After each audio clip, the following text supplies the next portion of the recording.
Alright, you guys. So today I thought about changing the rotors and brake pads on a 2010 L322. So once we remove the rim off of the vehicle, you're going to need a 6mm, I believe this is Allen. It's going to go in here. Hit it in with a hammer and unscrew it. This is going to come off, holding the rotor in place. Second, you're going to need a ratchet and wrench, and you're going to need a 13mm. You're going to place it in the back of here, and you're going to need an adjustable to wrap on to this side while you unfasten it. Once you do that, we're going to grab this and we're going to see if we could hold the brake in place. Last thing I wanted to mention, before you even squish the brakes back in, make sure that you open up the hood and unscrew the cap to the brake. That's going to make your way easier, and then that's going to keep you from damaging any parts. All right, so let me undo this and we'll be right back. All right, so now that we're done removing the brake caliper, we're gonna have to remove this piece. You're gonna need a 21 that looks just like this, and the reason being is because in the back it looks like this. So lefty loosey, righty tighty, do both.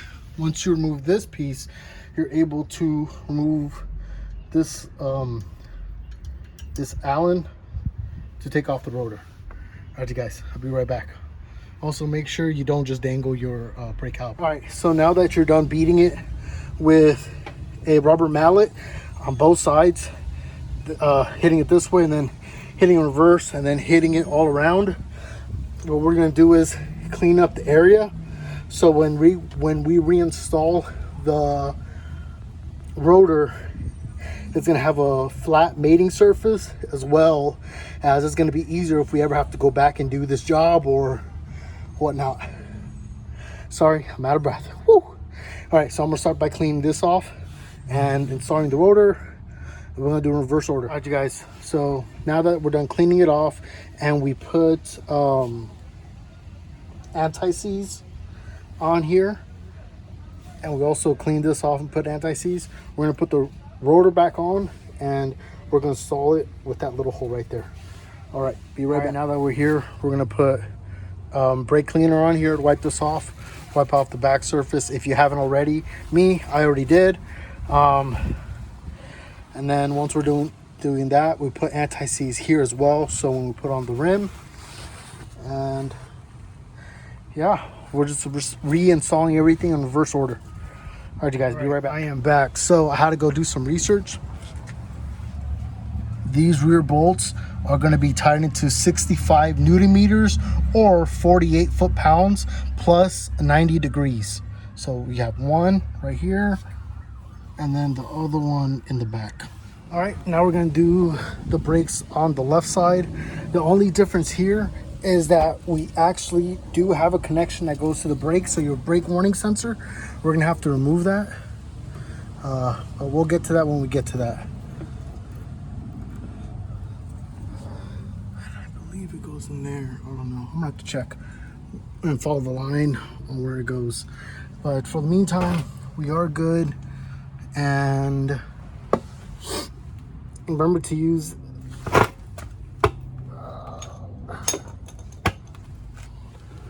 the 6mm Allen to remove that piece.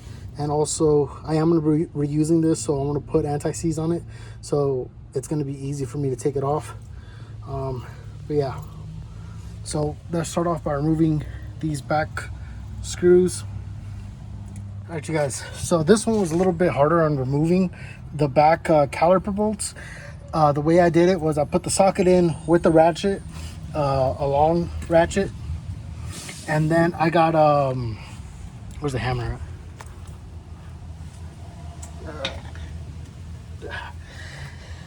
got this hammer and I hit it on the ratchet so it'll turn. That's what I ended up doing. Now I just need to remove this little bolt right here and start whaling on the sides of the rotor in order for it to come out.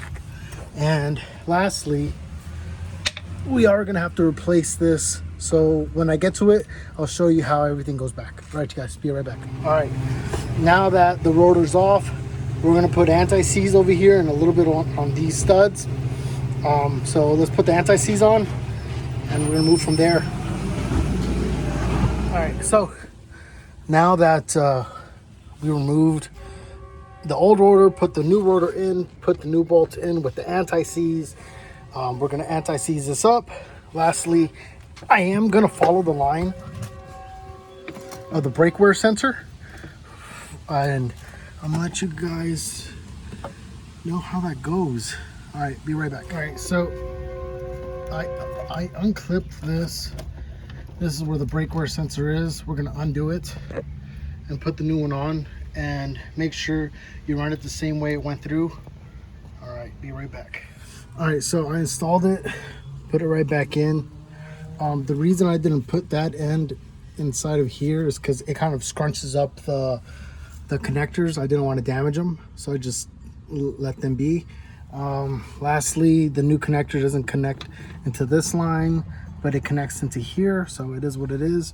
Finally, when you install the new brake pads, put the caliper on first and then connect the brake at the end. It's going to go through the back of this, if that makes any sense. I'll show you when I get to it. Be right back. All right, so I ended up doing it to 48 Newton meters plus 90 degrees, both the top and the bottom. Now, time to put on the pads. Once I put on the pads, I'll put that on, and then finally when I put that on, I'll slide this thing through from the back to the brake pad. And it's gonna be on the rear brake pad, not the front, the rear. All right, so it's gonna go like this, right? And you may be asking, I got a separate one. With the new one, you're gonna be like, does it go this way? Does it go that way? This bubble goes just like this inside. So whenever the brakes do get a little low, this is where the sensor is gonna sense, if that makes any sense, right? So here's the old one. As you can tell where that piece is at, the bubble. So here you go. Routed it. The thing goes behind. Everything's squared away. Now I just need to put everything back. Don't forget to put anti-seize here, and we should be good to go.